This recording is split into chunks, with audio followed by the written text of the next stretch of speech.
अब आपको थोड़ी सी परमात्मा की वाणी सुनाते हैं। कहते हैं एक आधी वे थोड़ी बहुत बूरा भी खानी चाहिए, मीठा। जब परमात्मा कबीर जी ने सुदर्शन रूप धारण किया हुआ था और पांडव और श्री कृष्ण उनको लाए थे वहाँ से अपना यज्ञ संपूर्ण कराने के लिए, उस समय का प्रकरण आदरणीय गरीबदास साहिब जी ने परमेश्वर की वो प्रक्रिया लिखी है। जैसे जैसी वो यज्ञ के दौरान जो परमात्मा के साथ उनकी वार्ता हुई श्री कृष्ण और पांचों पांडव की। पांचों पांडव संग हैं छठे कृष्ण मुरार, चलिए हमारी यज्ञ में हे समर्थ सिरजनहार। श्री कृष्ण जी और पांचों पांडव, वो कृष्ण मुरारी और पांचों पांडव वहां गए भगवान के दरबार में, झोपड़ी में, जहाँ श्री सुदर्शन जी के रूप में भगवान कबीर जी यानी करुणा में बैठे थे सुदर्शन रूप में। पांचों पांडव संग हैं छठे कृष्ण मुरार, चलिए हमारी यज्ञ में समर्थ सिरजनहार। पांडव यज्ञ अश्वमेघ में सतगुरु किया पियान, पियान माने प्रस्थान किया। पांचों पांडव संग चले और छठा भगवान। पांचों पांडव यज्ञ अश्वमेघ में वाल्मीकि की देह, शंख पचायन बजा दिया हमारा क्या नहीं संदेह। सुपच रूप धर आइया सतगुरु पुरुष कबीर, उस सुपच रूप धर के सुदर्शन का रूप बना के आगे वो सतगुरु पुरुष कबीर। सुपच रूप धर आइया सतगुरु पुरुष कबीर, तीन लोक की मेदनी जहाँ सुर नर मुनि जन भीड़। वहाँ तीन लोक की सेना बैठी थी, 33 करोड़ देवता, 88,000 ऋषि, भाई माँ ये सब बैठे थे वहाँ पर। दुर्वासा के से ऋषि और वशिष्ठ जैसे तोब बैठी थी वहाँ पर, जिनको बड़े महान ऋषि बोलने थे। 9 नाथ 84 शब्द, उनसे वह सारी कहते हैं वह सारी भीड़ वहाँ बैठी थी, किसी से कोई लाभ नहीं हुआ। सुपच रूप धर आइया सब देवन का देवे, कृष्ण चंद्र पग धोइया करी तास की सेव। पांडव यज्ञ अश्वमेघ में आए नजर निहाल, जमराजा की बंद में खलहल पड़ा कमाल। सुपच रूप को देख कर द्रौपदी मानी शंख, जान गए जगदीश गुरु बाजे नाही शंख। सुपच रूप को देख कर और द्रौपदी मानी शंख, क्योंकि कैसा जो संत है क्या कि शंख बजा होगा जब इसने, जो वैसे छोटी जाति का खाना भी ना आता इसमें। 56 भोग संयोग करे किन्ने पंचग्रास, द्रौपदी के दल दुई थी नहीं था दृढ़ विश्वास। 56 भोग न भोगिया किन्ने पंचग्रास, और खड़ी द्रौपदी उन्मनी वह घाल रही थी सांस गाल रही थी वह। सुपच रूप को देख कर द्रौपदी मानी शंख, जान गए जगदीश गुरु नो बाजत नाही शंख। बोले कृष्ण महाबली ही क्यों बाजा नहीं शंख, जान रहा है जगदीश गुरु ये काटत है मन बंक। अब कृष्ण जी को पता चला भी शंख क्यों नहीं बाजा इस महापुरुष के भोजन खाने से, तो कहते हैं वो जान गए, पहचान गए कृष्ण जी कि द्रौपदी का बड़ काढ़ है मन का बंक, इसकी मरोड़ काढ़ है। या मन में पता नहीं क्या बकवाद सोच लिया, मैंने इतना बढ़िया भोजन बनाया है, आहार बनाया। तो द्रौपदी को श्री कृष्ण जी ने कहा था, द्रौपदी अपने घर में रोटी खाकर सब सोए सूखी आली, तो किस किसी ने पूड़े खुआ है रोज।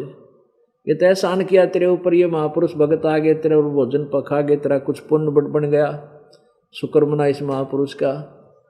तो क्या कहते हैं, द्रौपदी दिल को साफ कर चरण कमल लो लाए, वाल्मीकि के बाल सम त्रिलोकी नहीं पाए। ये तूने के वाल्मीकि सा दिखा हरिजन, ये शेड्यूल कास्ट सा दिखा है ना, इतना यो सुदर्शन इसके एक बाल के बराबर भी ये 3 लोक नहीं है, इतना समर्थ शक्ति युक्त है। चरण कमल को धोए कर ले द्रौपदी प्रसाद, तेरा अंतर सीना साफ होवे जगह सकल अपराध। इस महापुरुष के चरण धो कर पी ले, तेरा कुछ पाप कट जाते, कुछ नरमात्मा हो, तेरी कुछ सफाई आवे, तेरे पाप कटे, कुछ कम हो। करी कृष्ण भगवान को चरणामृत स्यो प्रीत, शंख पचायन जब बजा द्रौपदी दी लिया द्रौपदी सीत। 12 कोट पंडित जहां ब्रह्मा विष्णु महेश, उस यज्ञ में आए हुए थे 12 करोड़ ब्राह्मण पंडित और ब्रह्मा विष्णु महेश। और चरण लिए जगदीश को जिसको रटता शेष, वाल्मीकि के बाल से मैं नाही तीनों लोक, स्वर्णर मुनि जन कृष्ण शोधे पांडव पाई पोख। पांडव यज्ञ अश्मेघ में शंख पचायन टेर, 12 कोट पंडित जहां पड़ी सबन की मेर। अब क्या बताते हैं कि पांडव यज्ञ अश्मेघ में वहां शंख पंचायन 5 मुंह वाले शंख का डूंडा ठा दिया टेर, और 12 करोड़ पंडित बैठे थे, क्या ना वशिष्ठ मुनि जैसे, और उनकी पड़ी सबन की मेर। वह चौधरी पाके बैठे थे, सारे की वह ढह गई, वह मरोड़ सारे गिर सब, आप को बोलन जोगा नहीं रहा। स्वर्गलोक के देवता किने न पूरा नाद, और वो 33 करोड़ देवता रहे थे स्वर्ग के, उन तभी शंख नहीं बजा। और सुपथ सिंहासन बैठते हैं बाजा अगम अगाध। पंडित 12 कोट थे सहदेव से सुरबीन, और 88 देव में है कोई न पद में लीने। कहते 88,000 ऋषियों में भी कोई भी यथार्थ भक्ति युक्त नहीं था, सत्य भक्ति युक्त नहीं था, कोई भी पद में लीन नहीं था, सत्य भक्ति नहीं कर रहा था। यहां बात फिर बिगड़गी कि क्या ब्रह्मा विष्णु महेश थे, वे भी सत्य भक्ति नहीं करते थे? क्या उनके पास भी सत्य भक्ति नहीं थी? 88,000 ऋषि, 12 करोड़ ब्राह्मण और ये 9 नाथ, नहीं, किसी के पास भी यथार्थ भक्ति नहीं थी। ये प्रमाण हमें हमारे सदग्रंथ देंगे, तब हमारा दिल डटेगा कि परमात्मा ने अपने सुख संवेद में सच्ची कह रखी है। अब ये प्रकरण फिर दिखाना होगा, क्योंकि ये एक सामूहिक शिक्षा स्थल है हमारा सत्संग, और इसमें स्टूडेंट श्रोता बदल जाते हैं। और ये प्रसंग ऐसा चल रहा है कि इस समय अगर ये कंसेप्ट क्लियर ना होया तो इस जो हम दास ये बना रहे हैं, साथ के साथ बच्चे इसको रिकॉर्डिंग कर रहे हैं, CD बनावेंगे, तो सुनने वाला श्रोता ने कहेगा महाराज जी तो अपने कबीर जी ने वैसे ही सिर पर धर रहा है, इसको सबसे बड़ा बतावा है। तो इसके लिए कंसेप्ट क्लियर करना जरूरी हो गया है। क्या कंसेप्ट है कि विष्णु ब्रह्मा ने ब्रह्मा विष्णु शिव ने कितना ज्ञान है, और इन ब्राह्मणा ने ऋषियों को कितना ज्ञान था, और दुर्गा तक के ज्ञान के बीच में सारा पोल खुल जाएगी। वो नहीं कहा ब्रह्म तो ऊपर कोई भगवान नहीं, उसकी पूजा करो बस। अब देखिएगा यह श्रीमद् देवी भागवत यानी देवी पुराण,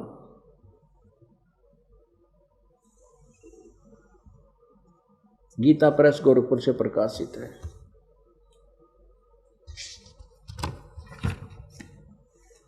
संक्षिप्त श्रीमद् देवी भागवत, सचित्र मोटा टाइप, केवल हिंदी। इसके संपादक कौन है? हनुमान प्रसाद पोदार चिमनलाल गोस्वामी। ये कहाँ से प्रकाशित और छपी है? प्रकाशक में मुद्रक हैं गीता प्रेस गोरखपुर, गोविंद भवन कार्यालय कोलकाता का संस्थान। इसके 28 पृष्ठ को पढ़ेंगे हम। पुण्यात्माओं, जितनी बार भी खाना, जब भी समय रोटी का खाने का समय होता है और रुचिकर खाना लगता है तो समझो आप स्वस्थ हैं। और यदि आपको ये लगता है कि तो रोटी पर खाने में रुचि नहीं बनती, शाम को सुबह खाई थी, तो आप अस्वस्थ हो गए। इसी प्रकार जितनी बार भी भगवान की महिमा ज्ञान सुने और सुनाओ, ये समय बार बार थोड़ा ही मिलता है, तो आपकी उतनी ही रुचि रहती है तो आप स्वस्थ हैं। क्योंकि भगवान की चर्चा हमने सपना में भी ना थी। हमने देखा अपने हमारे घर के सूत्या उठते नुकार दे जा खेत में, आज छुट्टी है इतवार की, जब रोटा ला काट के पशुओं का चारा ला और फिर वहाँ ले का पढ़ ले बैठ के भी, दूसरी बात नहीं थी। सारा दिन ये काम पर ले खपले। अब दया हुई परमात्मा की, ये अमृत वर्षा। मान ले किसी की रुचि थी, सत्संग सुना जाता था, सारे निरा जो है ना अज्ञान सुनकर आया करते थे, वह रुचि नहीं बनती थी। तो ये तो दया करी दाता ने कि सदा थोड़े हुआ करें ये मेले जो अब ला रखे मान ले कबीर भगवान ने। अब देखिएगा प्रथम पहला स्कंद और श्री संक्षिप्त देवी भागवत पृष्ठ नंबर 28 पे। अब नारद जी बतावे हैं, सूत जी कहते हैं, व्यास जी के पूछने पर महामना नारद जी अत्यंत प्रेम पूर्वक उनसे कहने लगे। व्यास जी को बतावे हैं नारद जी। नारद जी ने कहा, महाभाग व्यास जी, तुम इस विषय में जो पूछ रहे हो यही प्रश्न मेरे पिताजी ने भगवान श्री हरि से किया था। देवादिदेव भगवान जगत के स्वामी हैं, लक्ष्मी जी उनकी सेवा में उपस्थित रहती है, दिव्य कौस्तुभ मणि उनकी शोभा बढ़ाती है, वे शंख चक्र गदा पद्म धारण किए रहते हैं। वे चराचर जगत के आश्रय दाता हैं, जगत गुरु हैं, देवताओं के भी देवता हैं। कौन? विष्णु जी के बारे में कह रहा है, नारद के ब्रह्मा जी बतावे थे। ऐसे जगत प्रभु भगवान श्री हरि महान तप कर रहे थे, विष्णु तप कर रहा था, उनकी समाधि लगी थी। वे यह देखकर मेरे पिता ब्रह्मा जी को बड़ा आश्चर्य हुआ, अतः उन्होंने उनसे जानने की इच्छा प्रकट की। ब्रह्मा जी ने पूछा, प्रभु आप देवताओं के अध्यक्ष, जगत के स्वामी, भूत भविष्य एवं वर्तमान सभी जीवों के एकमात्र शासक हैं, भगवान फिर आप क्यों तपस्या कर रहे हैं और किस देवता की आराधना में ध्यान मग्न है, किस भगवान की भक्ति कर रहे हो? मुझे असीम आश्चर्य ये हो रहा है कि आप देवेश्वर एवं सारे संसार के शासक होते हुए भी वे भी समाधि लगाए बैठे हैं। अब श्री विष्णु जी क्या जवाब देते हैं? ब्रह्मा जी के विनित वचन सुनकर भगवान श्री हरि यानी विष्णु जी कहने लगे, ब्रह्मन सावधान होकर सुनो, मैं अपने मन का विचार व्यक्त करता हूँ। देवता दानव मानो सब यही जानते हैं कि तुम सृष्टि करते हो, मैं पालन करता हूँ, शंकर संहार क्या करते हैं, किंतु फिर भी वेद के पारगामी पुरुष अपनी युक्ति से सिद्ध करते हैं कि रचने पालने और संहार करने की जो योग्यता हमें मिली है उसकी अधिष्ठात्री शक्ति देवी है, यानी दुर्गा है। हम सभी उस शक्ति के सहारे ही अपने कार्य में सदा सफल होते हैं। सुवर्त प्रत्यक्ष और परोक्ष दोनों उदाहरण मैं तुम्हारे सामने रखता हूं, सुनो। यह निश्चित है कि उस शक्ति के अधीन होकर ही मैं शेषनाग की सैया पर सोता हूँ, सृष्टि होने पर जाग जाता हूँ और मैं सदा तप करने में लगा रहता हूँ। ये तप किसी वेद में ना गीता में कहीं नहीं लिखा। उस शक्ति के शासन से मैं कभी मुक्त नहीं रह सकता। कभी अवसर मिला तो लक्ष्मी के साथ सुखपूर्वक समय बिताने का सौभाग्य प्राप्त होता है। मैं कभी तो दानों के साथ युद्ध करता हूँ। अखिल जगत को भय पहुँचाने वाले दैत्यों के विकराल शरीरों को शांत करना मेरा परम कर्तव्य हो जाता है। और फिर क्या बताऊँ आखिर में, ये 29 नंबर पृष्ठ है और पहला स्कंद ही चल रहा है। 28 पढ़ लिया, 29 पढ़ रहे हैं अभी हम। मुझे सब प्रकार से, विष्णु जी कह रहे हैं, मुझे सब प्रकार से शक्ति यानी दुर्गा के अधीन होकर रहना पड़ता है। उन्हीं भगवती शक्ति का, दुर्गा का मैं निरंतर ध्यान किया करता हूँ। ब्रह्मा जी, मेरी जानकारी में इन भगवती शक्ति से बढ़कर कोई दूसरा भगवान नहीं, देवता नहीं। और तेरे की अब आलिया और श्री कृष्ण जी के ज्ञान का, विष्णु जी के ज्ञान का, ये कहता कि मेरी जानकारी में दुर्गा तो ऊपर कोई भगवान को ना, मत इससे की भक्ति कराया करूं। अब दुर्गा क्या कहती है 562 पृष्ठ पे, दुर्गा कहती है कि ब्रह्म की साधना करनी चाहिए, वो ब्रह्म एकमात्र वही भगवान है और सब बातें छोड़ दो, उसकी भक्ति करो। ये देखिएगा, ये 7वां स्कंध और श्री संक्षिप्त देवी भागवत 562 पृष्ठ। देवी के द्वारा हिमालय को ज्ञानोपदेश, ब्रह्म स्वरूप का वर्णन। श्री देवी जी कहने लगी, पर्वतराज इस प्रकार जो ऊपर बताया है, योग युक्त होकर मुझ ब्रह्म स्वरूपा देवी का ध्यान करे। यह ध्यान आसन पर लगाकर बलीभूत ऐसे ऐसे। फिर कहती है कि उस ब्रह्म का स्वरूप बताया जाता और ब्रह्म के विषय में बताती है। उस ब्रह्म का स्वरूप क्या स्वरूप है यह बतलाया जाता है, जो प्रकाश रूप सबके अत्यंत समीप में स्थित हृदय रूपी गुआम स्थित होने के कारण गोचर नाम से प्रसिद्ध अर्थात परम प्राप्य है। वह समस्त प्रजा के ज्ञान से परे है अर्थात किसी की बुद्धि माने वाला नहीं है। तुम जानो जो परम प्रकाश रूप है, जो सूक्ष्म से अति सूक्ष्म है, जिसमें संपूर्ण लोक और इन लोकों में निवास करने वाले प्राणी स्थित हैं, वही ये अक्षर ब्रह्म है। या दुर्गा की सुंदर उससे कदे ब्रह्म क्या है, कदे अक्षर पुरुष, अक्षर ब्रह्म। और वही सबके प्राणी हैं, वही सबकी वाणी है और वही सबके मन है। यह परम सत्य और अमृत अविनाशी है। ये 563 पृष्ठ पर आ गया तत्व है। सौम्य उस वेदने योग्य लक्ष्य का तुम वेदन करो, यानी उसी को टारगेट बनाओ, मन लगाकर उसमें तन्मय हो जाओ। सौम्य उपनिषद में कथित महान अस्त्र रूप धनुष लेकर उस पर उपासना द्वारा तीक्ष्ण किया हुआ बाण संधान करो। अब और फिर भावनागुत चित्त के द्वारा उस बाण को खींचकर उस अक्षर रूप ब्रह्म को ही लक्ष्य बनाकर वेदन करो। पर्वण यानी ओम तो धनुष है, ओम तो उसका मंत्र है, जीवात्मा बाण है या भक्ति करे, और ब्रह्म उसका टारगेट हो, यानी ब्रह्म की पूजा करो। ओम मंत्र का जाप करके जीव को चाहिए ब्रह्म का जाप करे, उस एकमात्र परमात्मा को जाने, दूसरी सब बातें छोड़ दे। यह अमृत रूप परमात्मा के पास पहुंचने का पुल है। संसार समुद्र पार होकर अमृत रूप परमात्मा को प्राप्त कराने का ये सुलभ साधन है। जिस प्रकार रथ के ऐसे ऐसे उस हृदय में ही विधि पूर्व रूप में प्रकट होने वाले पर ब्रह्म संचरण करता है, अंतर्यामी रूप से वर्तमान रहता है। इस आत्मा का यानी भगवान का आत्मा का ओम के जाप के साथ ध्यान करो। इससे अज्ञान में अंधकार सर्वथा परे और संसार समुद्र से उस पार जो ब्रह्म है उसको पा जाओगे, तुम्हारा कल्याण हो।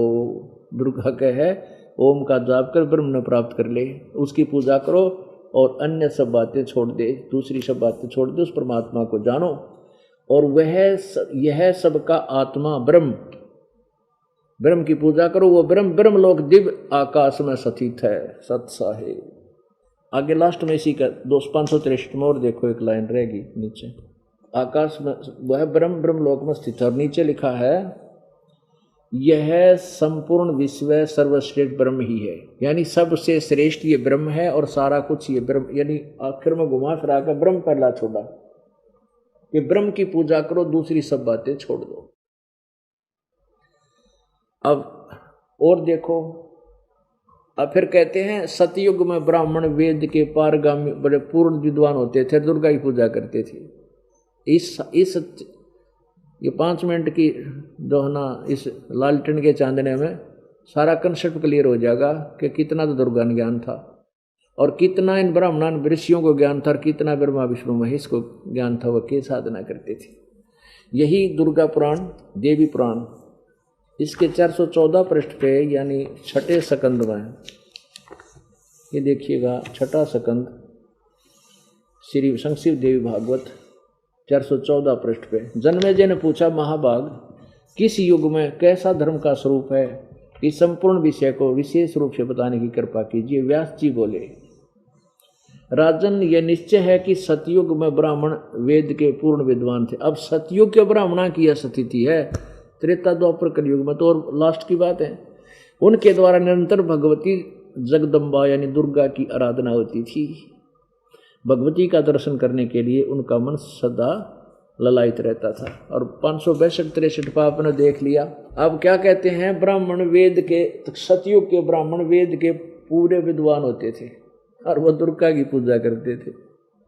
अरे थरा गजब भैया। और दुर्गा कहती है तो ब्रह्म है पूजन जोगा, उसको पूजो और सब छोड़ दो। अरे वाह। निरंजन धन तेरा दरबार, निरंजन धन तेरा दरबार, जहां पर तनिक ना न्याय विचार। भाई वैसा उड है मुल मुल खासा, गल मोतियों के आर। वैसा उड है मुल मुल खासा, गल मोतियों के आर। पतिव्रता को मिले न खाद्य सूखा निरस आहार निरंजन। धन तेरा दरबार निरंजन, धन तेरा दरबार जहां पर तनिक न न्याय विचार। पाखंडियां की पूजा जग में संत को कहें लबार। पाखंडी की पूजा जग में संत को कहें लबार। अज्ञानी को परम विवेकी, ज्ञानी को मूड गंवार निरंजन। धन तेरा दरबार निरंजन, धन तेरा दरबार। कह कबीर सुनो भाई साधो, या सब उल्टा व्यवहार। कहे कबीर सुनो भाई साधो, सब उल्टा व्यवहार। और सच्चों को तो ये झूठा बतावें, इन झूठों का एतबार निरंजन। धन तेरा दरबार निरंजन, धन तेरा दरबार जहां पर तनिक न न्याय विचार। कह कबीर सुनो भाई साधो, या सब उल्टा व्यवहार। कह कबीर सुनो भाई साधो, या सब उल्टा व्यवहार। सच्चों को तो झूठा बतावें, इन झूठों का एतबार निरंजन।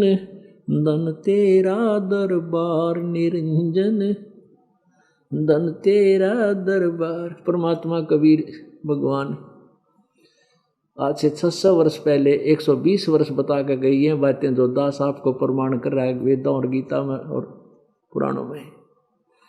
परमात्मा क्या करते भाई, इन तुम्हारे गुरुआ ने क्या है का बेरा कोई ना। और ब्रह्मा विष्णु महेश तक भी ज्ञान नहीं है इनको। मेरे साथ दो भाई मैंने सब जग भूला पाया। इसी बोल में ब्रह्मा बोला, इसी बोल में विष्णु, इसी बोल में शंकर बोला, इसी बोल में ये सारे मत्सुंदर जैसे बोले। किसी को भी ज्ञान नहीं है। तो तब वो महर्षि मंडलेश्वर कहा करते, ये क्या जाने अज्ञानी कबीर, इसको संस्कृत आती है, ये क्या जाने वेदों और गीता पुराणों के बारे में, झूठा है, झूठ बोल रहा है। जब भगवान कहा करता रे निरंजन इतने नाश कर रखे निकम्मे, इस काल को ब्रह्म को बोलते थे निरंजन। धन तेरा दरबार तने के जुल्म कर रखा, सबको उल्टी पट्टी पढ़ा के सारे उल्टे पैड़े करवा रखे यात ने। निरंजन धन तेरा दरबार जहाँ तनिक नहीं न्याय विचार। सारे उल्टे काम, जो बूढ़े काम करे लड़की हुआ तो मौज मारे, और जो पति भरता बेचारी करके खाओ उसने समय पर टूक भी को ना। अरे इन पाखंडिया ने महर्षि महर्षि हो क्या बात कही, ये तो नू था और फलाना था हैं। और मन न्यो के मूर्ख है के जाना अज्ञानी। इन अज्ञानी अंत परम विवेकी, ज्ञानी को मूड गंवार निरंजन धन तेरा दरबार। अरे इन झूठा की बात पर यकीन कर रहे ब्रह्मा विष्णु महेश अजरवर है, सर्वेश्वर है, अमर है, फलान है, मृत्युंजय है, कालंजय है। और ये झूठे जो सारी उल्टी कहानी सुनाते हैं थरे गुरु, और इस मुझ सच्चे नहीं, ये झूठा बताओ ने झूठा का एतबार थरे। आज वो क्लियर होगी सारे कंसेप्ट के सचमुच ये कहेगा मेरा नहीं था हुआ भाई वो क्या कर दे।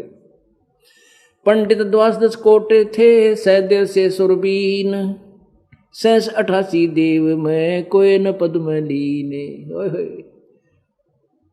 88,000 देवता और 12 करोड़ ब्राह्मण कहते इनमें भी कोई पद्म लीन नहीं था, इनको कोई यथार्थ ज्ञान नहीं था। ये क्लियर हो गया आपके समक्ष। 86 ऋषि जहां देवा 33 कोट, शंख न बाजाता से वो रहे चरण में लोट। पंडित 12 कोटे हैं और 83 सिद्ध, शंख न बाजाता से वो पिए मान का मध्य। अब वहाँ 33 करोड़ देवता 12 करोड़ ब्राह्मण 84 सिद्ध बैठे थे, उन तभी शंख नहीं बजा, क्योंकि वो तो मान बढ़ाई की भांग पी रहे थे। पिए मान का मध्य बाजा स्वर्ग शंख स्वर्ग सोन्या 14 भवन उचार। 33 ततना लहा किन्ह न पाया पार। बाजा शंख सुभान गति कणकण भई आवाज। स्वर्ग लोक बानी सुनी ही त्रिलोकी में गाज। सहस 88 देव कोट 33 रे। ओह कितने प्यारे ढंग से वाणी बोली है। सहस 88 देव कोट 33 रे, ब्रह्मा विष्णु महेश सुधा जगदीश रे। इंद्र वरुण कुबेर जहां धर्म राय है, अंत कोट सुर संत जग यज्ञ उपाय है। पंडित 12 कोट विपर से देव से, और खेवट बिना जहाज कहो कौन खेव से। ओए होए। जहां पुंडरीक पाराशर नारद व्यास रे, गोरख दत्त दिगंबर और दुर्वास रे। जहां मारकंड पिपलादिक रूमी ऋषि रे, कपिल मुनि जगमाह न बाजा शंख रे। 9 योगेश्वर निर्भय कागभूषण रे, जहां 52 गादी जनक भक्ति प्रचंड रे। जहां सुखदेव धरु प्रहलाद भक्त के खंबरे, जग रची जगदीश किया आरंभ रे। जग रची श्री कृष्ण किया आरंभ रे। बजा सुपच का शंख स्वर्ग में धुन सुनी, गण गंधर्व गलतान सकल ज्ञानी मुनि। वाल्मीक के शंख किए सुर मातरे, द्रौपद सुता के दिल में आई भ्रांत रे। कणकण बाजा शंख स्वर्ग में सैल रे, पांडव ताप बिंधंस किए सब मैल रे। ऐसा अजरज कीन शीस दीन के शीश धरी, हरिया में भूप कहता दास गरीब धनी नर कबीर हरि। ऐसी अद्भुत लीला करके कहते हैं सुपद सुदर्शन के सिर पर धर दी। मेरे बच्चे ने सुदर्शन ने शंख बजा दिया। यज्ञ रची जब ये पांडव राजा, नो नाथों ने नादो बाजा। 84 सिद्धि सब मोहे, पूर्ण ब्रह्म ध्यान नहीं जो है।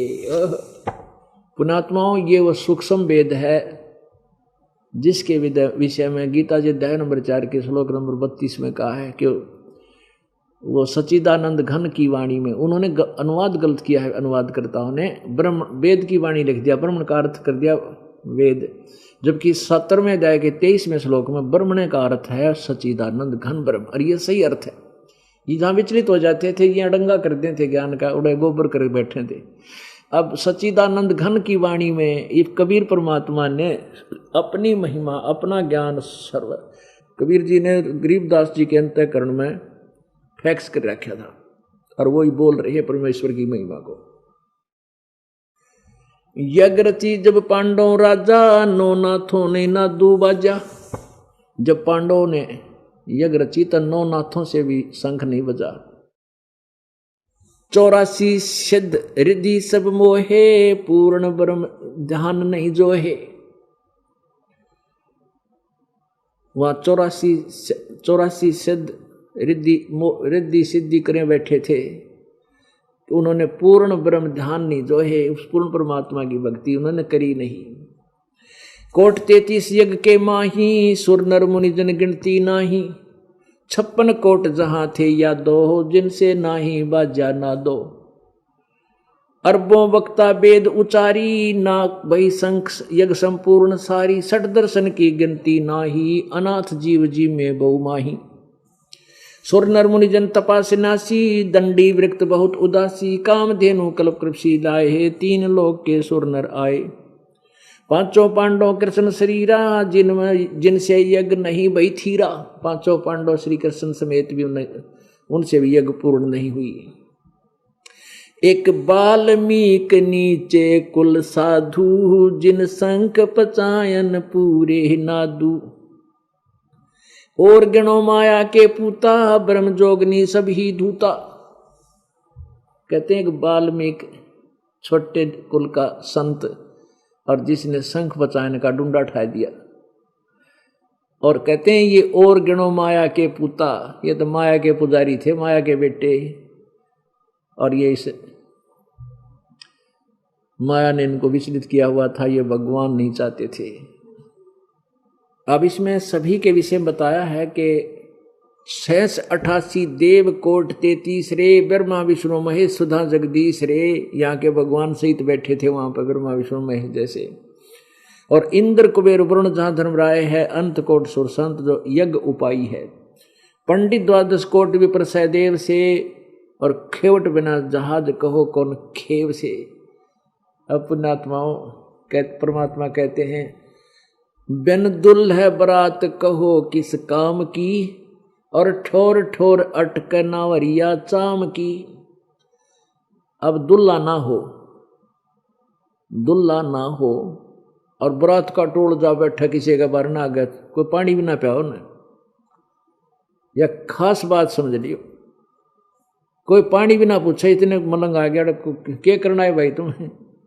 सबसे पहले इन्हों पूछा ना, उस दुल्ले का मुंह देख लिया किच्छी है पीछे आगे आगे नहीं, जब बरात ने 5-6 पानी पात की पूछा करे।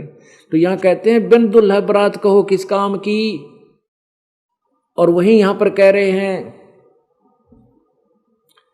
अब्दुल्ला तो परमात्मा पूर्ण ब्रह्म थे, और बाकी दो बरात थी, उन्हें कौन पूछे, सारी फेल थी। पंडित द्वादश कोट विपर सहदेव से, और खेवट पना जहाज कहो कौन खेव से। जहाज में बैठ के ड्राइवर है नहीं, सीप में समुद्री जहाज में बैठ गया, चला चालक है कोई नहीं, तो बैठे रहो उसमें, कभी नून जा रही है कभी नून जा रही है, आखिर में डूब का मरे सारे। तो कहते हैं परम संत बिना इस राम नाम की जहाज ने कोई खे नहीं सकता, खेवट या नहीं है उसके बिना। तो इसलिए तत्वदर्शी संत की शरण ग्रहण करो। वो परमात्मा ने ये दास आपके समक्ष उपस्थित कर रखा है। बोलो सतगुरुदेव।